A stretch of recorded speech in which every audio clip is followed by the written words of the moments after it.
Oh, nous y voilà. Et voilà. C'est stupéfiant. C'est un Américain. Encore une grande surprise. Un pape américain, Léon XIV. Voilà son nom. Réfléchissez bien. Qu'est-ce que cela signifie? Un nom merveilleux. Le pape Léon XIII. Il est considéré par beaucoup comme un candidat modéré, quelqu'un qui pourrait potentiellement plaire aux deux camps. Au tournant du XXe siècle, il a publié une encyclique majeure, Rerum Novarum, sur la justice sociale.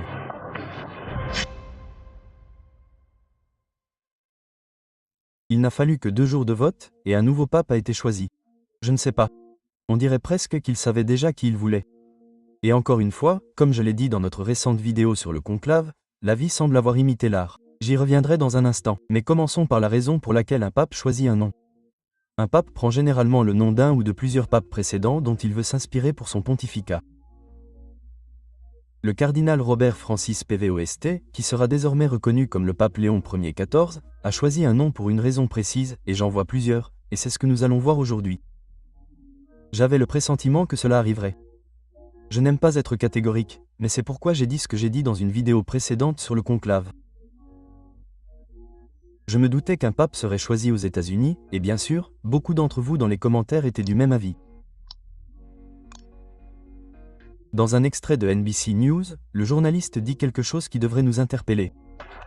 Que pouvez-vous nous dire sur le pape Léon XIV? Eh bien, c'est un Américain, et cela choque en soi beaucoup de gens qui n'auraient jamais imaginé que cela serait possible. L'idée générale est depuis longtemps que l'Amérique a trop de pouvoir dans le monde et ne devrait jamais avoir la papauté. Il a déclaré que cette élection était choquante et que beaucoup pensaient qu'un pape américain ne serait jamais choisi, car les États-Unis ont trop de pouvoir sur la scène mondiale. Cependant, ceux qui ont un œil prophétique et comprennent la bonne interprétation d'Apocalypse 13 ne sont pas du tout surpris. En effet, nous enseignons depuis plus d'un siècle que les États-Unis deviendraient la superpuissance mondiale et que les protestants de ce pays finiraient par prendre le contrôle du gouvernement et créeraient ce qu'on appelle l'image de la bête. Cette image serait une version modernisée de la bête originelle d'Apocalypse 13 sur un -10, également connue sous le nom de Saint-Empire romain germanique. Il est révélateur que Donald Trump, quelques jours seulement avant l'élection du premier pape américain, ait choisi de publier une photo de lui-même pape. Je ne dis pas qu'il savait ce qui allait se passer, mais c'est assurément inquiétant. Beaucoup de gens se sont indignés, et d'autres ont dit « Détendez-vous. Ce n'est rien d'important, c'est juste une blague. » Ce même n'a rien de particulièrement offensant. Étant moi-même catholique pratiquant depuis toujours, je l'ai trouvé anodin. Enfin, ce n'est pas particulièrement hilarant, mais ce n'est pas non plus une attaque sacrilège contre ma foi. Les catholiques ont adoré. En fait, ma femme l'a trouvé mignon. Elle a dit, c'est pas sympa? Ma question, en fait, je ne pourrais pas me marier. Ce serait beaucoup, il faudrait que je le fasse. À ma connaissance, les papes ne sont pas très friands de mariage, n'est-ce pas? Pas à notre connaissance, non? C'était juste quelqu'un qui l'a fait pour s'amuser. C'est bien. Il faut bien s'amuser un peu, non? La prochaine grande controverse du week-end est la publication sur Twitter d'une photo de lui en pape par le président Trump. Et je ne devrais pas rire. Mais c'est lui assis là. Il porte le chapeau de pape, la mitre, et il porte les vêtements pontificaux. Il est assis sur le trône. Il porte le collier de la croix. Il est déconseillé de plaisanter sur la religion, de réduire la religion à des plaisanteries. Cela dit, Trump n'a clairement pas voulu offenser. C'est l'un des présidents les plus explicitement pro-athétiques que nous ayons jamais eu, dans un pays qui est anti-athétique depuis longtemps. Trump a visité le Congrès national, sanctuaire de Saint Jean-Paul II. Son épouse est catholique. Il a choisi un vice-président catholique. Certains diraient peut-être notre premier vice-président catholique pratiquant. Mais avec ce récent développement, ce n'est pas une plaisanterie. En vous montrant ce que je vais vous montrer concernant le pape précédent, Léon, vous comprendrez les intentions de ce pape en choisissant ce nom. Je peux vous assurer qu'elles sont prophétiques et significatives. Voilà donc un autre pape qui a accédé au prétendu trône, et surtout, au cours des prochains jours et des prochaines semaines, la question qui se posera sera, pourquoi avoir choisi un Américain? Pourquoi a-t-il choisi le nom de Léon Ier XIV et quelle sera sa mission et son programme? Grâce à ce nom, je pense connaître le programme, et nous allons l'examiner aujourd'hui. N'oubliez pas que je n'aime pas les déclarations catégoriques. Je ne sais pas ce que Dieu va permettre ou interdire, mais je vais être honnête. Pour moi, ce choix de nom est très éloquent. Le pape Léon XIV est évidemment le 14e pape à porter ce nom. Et lorsque ma femme m'a annoncé que le choix était fait, j'ai immédiatement pensé à un livre que j'avais eu envie de commencer à lire fin janvier de cette année. Je l'avais acheté il y a des années et je n'avais jamais eu le temps de le lire. J'y avais également fait référence dans une vidéo précédente. Ce livre s'intitule L'histoire du christianisme. Il y a eu 13 papes Léon avant que le cardinal Provost ne choisisse ce nom. Mais les plus pertinents sont peut-être les papes Léon Ier, Léon III, Léon Ier X et Léon Ier XIII. Chacun de ces papes représente quelque chose qui, à mon avis, est profondément significatif à ce moment précis de l'histoire de la Terre. Le premier de ces papes est évidemment le pape Léon Ier, que ce livre qualifie de Léon le Grand, un homme que l'on a qualifié de premier pape au sens moderne du terme. On dit de lui qu'il a renforcé l'autorité de la papauté en promouvant l'idée de suprématie papale. L'histoire du christianisme l'exprime ainsi. Il était convaincu que Jésus avait fait de Pierre et de ses successeurs le roc sur lequel l'Église devait être édifiée et que, par conséquent, l'évêque de Rome, successeur direct de Pierre, en était le chef. Ainsi, dans les écrits de Léon, on retrouve tous les arguments traditionnels qui allaient être maintes fois invoqués en faveur de l'autorité papale. De toute évidence, cela pourrait être la principale raison du choix de ce nom par le cardinal Provost, le désir de continuer à asseoir l'autorité papale à plus grande échelle. C'est évidemment une possibilité. Cependant, cela pourrait bien paraître en comparaison de l'importance du pape Léon III. Et c'est peut-être l'indice le plus significatif à la lumière d'Apocalypse 13. Laissez-moi vous expliquer pourquoi. Le pape Léon III régna de 795 à 8h16, à un moment charnière de l'histoire de la papauté. Ce moment survint lorsqu'il couronna Charlemagne comme empereur, établissant ainsi officiellement le Saint-Empire romain germanique. Ce fut un tournant dans l'histoire de l'Église et consolida fermement l'union de l'Église et de l'État.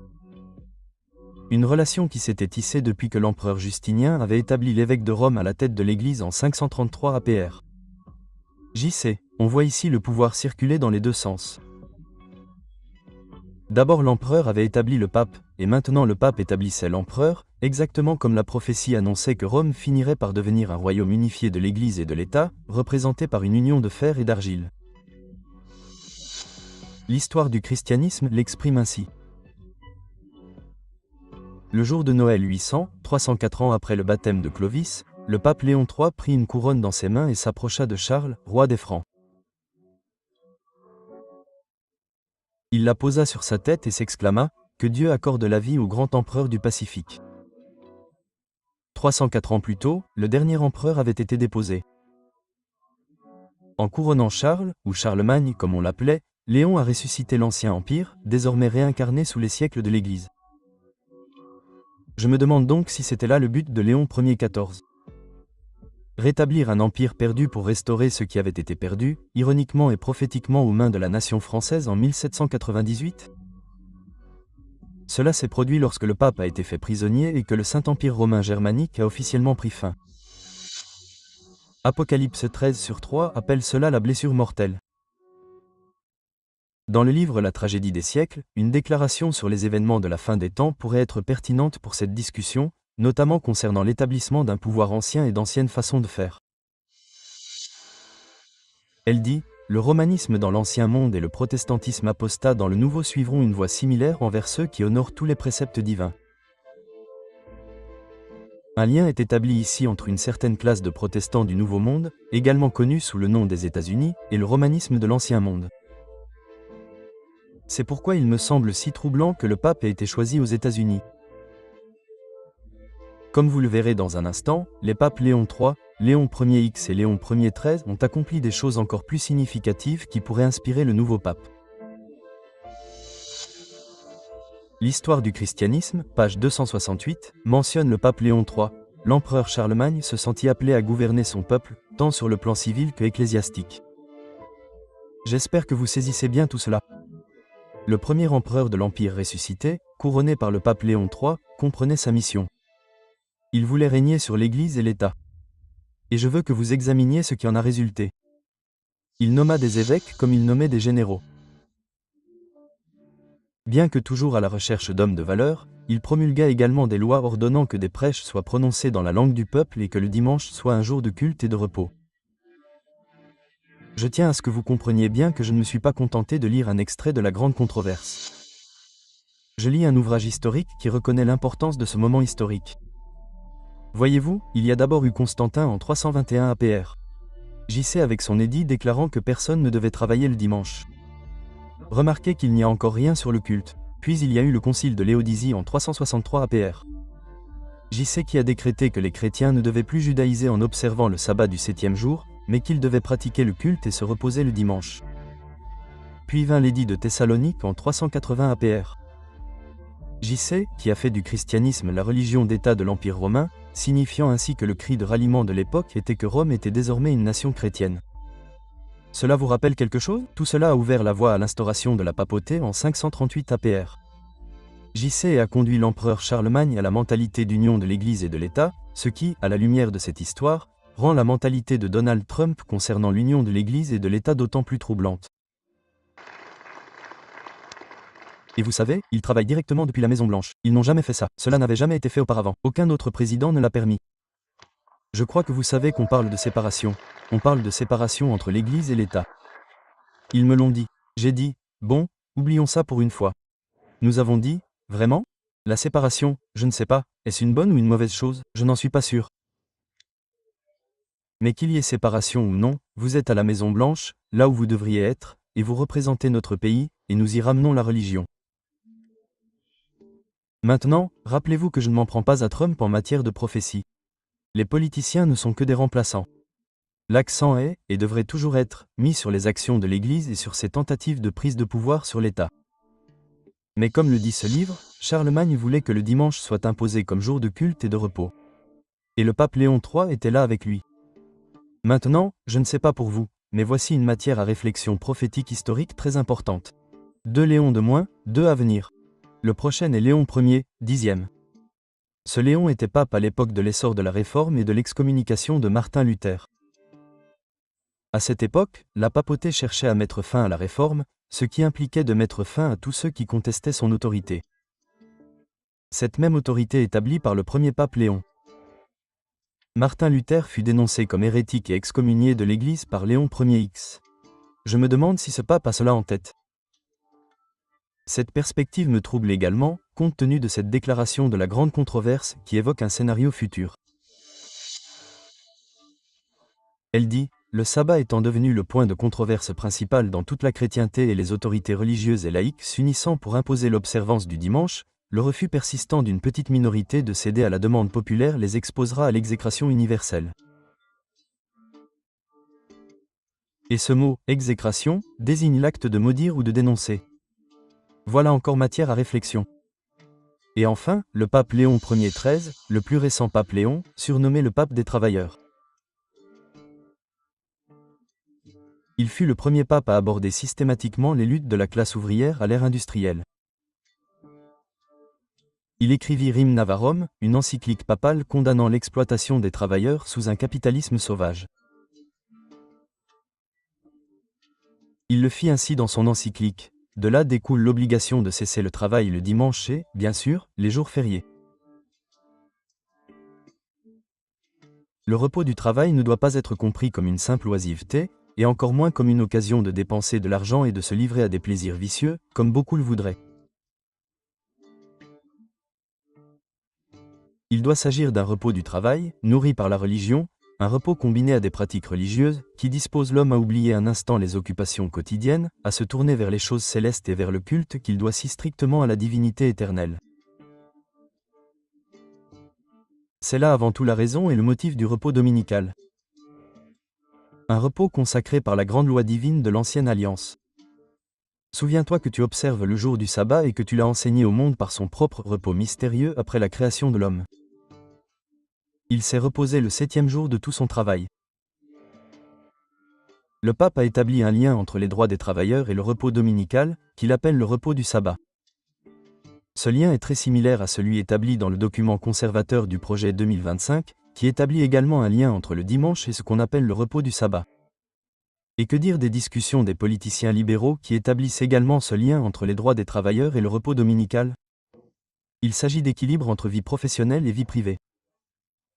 Et comme je le disais, lorsque vous cumulez plusieurs emplois pour vivre au jour le jour ou que vous travaillez 7 jours sur 7, 12 heures par jour, quelque chose est sacrifié. Et c'est ce qui finit par arriver. Vous devez sacrifier, vous savez, votre capacité à aller à l'église. S'il s'agit d'autre chose à faire le dimanche, peut-être que vous avez un dimanche de congé et que vous n'avez pas dormi de la semaine, et que vous passez la journée à dormir. C'est une réalité à laquelle de nombreux travailleurs sont confrontés en raison de leurs horaires de travail. Écoutez, je suis d'accord avec vous. Je pense que nous devrions nous intéresser aux loisirs, n'est-ce pas? Nous devrions veiller à ce que chacun puisse trouver de la valeur en dehors du travail. Beaucoup de gens trouvent de la valeur dans le travail, et j'en suis ravi, mais beaucoup trouvent davantage de valeur dans les institutions, les clubs sociaux et les églises auxquels ils s'affient et fréquentent en dehors du travail. Mais c'est tout simplement moins accessible aujourd'hui. Et cela devrait être une priorité de politique publique du Congrès des États-Unis. Et j'apprécie que cette audience nous permette d'en parler. Merci, Monsieur le Président. J'espère que vous comprenez. Ce n'est pas une question de gauche ou de droite, de conservateurs ou de libéraux.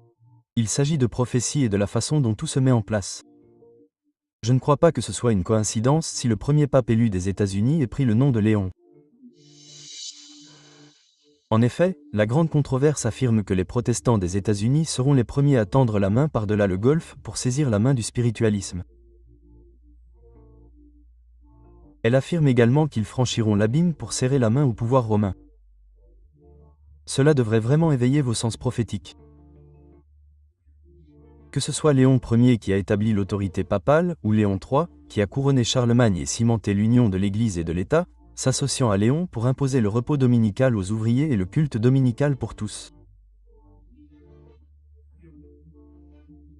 Que ce soit Léon Ier X qui a cherché à éradiquer la réforme ou Léon Ier XIII qui a prôné le repos dominical au nom de la classe ouvrière, le pape Léon Ier XIV a choisi ce nom pour une, plusieurs ou toutes ces raisons.